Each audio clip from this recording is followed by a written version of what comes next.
All right. Now, as far as the budget is concerned, let's look at what people want from this budget.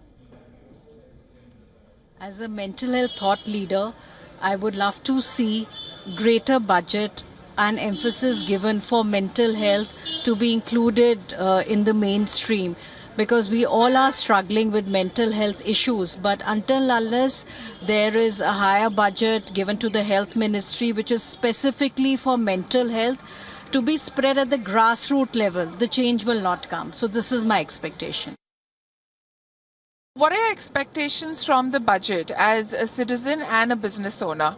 So from the budget, our main expectation is basically to reduce taxes on our garments, since they're handmade and they were exempted from taxes. But now the government is reduced, so we hope they reduce the taxes and we get so that we can get even the weavers and karigars can get more payments, more money from us, because obviously if it's taxed, they also have to bear the taxes.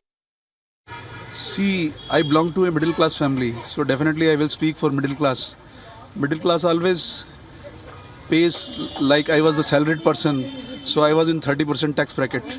So I would definitely like that the tax burden on salary class should be reduced, because salary class cannot say because he doesn't have any money other than the salary, and straight away he has to pay 30% tax.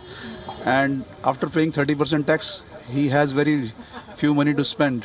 He can dream so many things, but buying capacity is extremely limited. Right.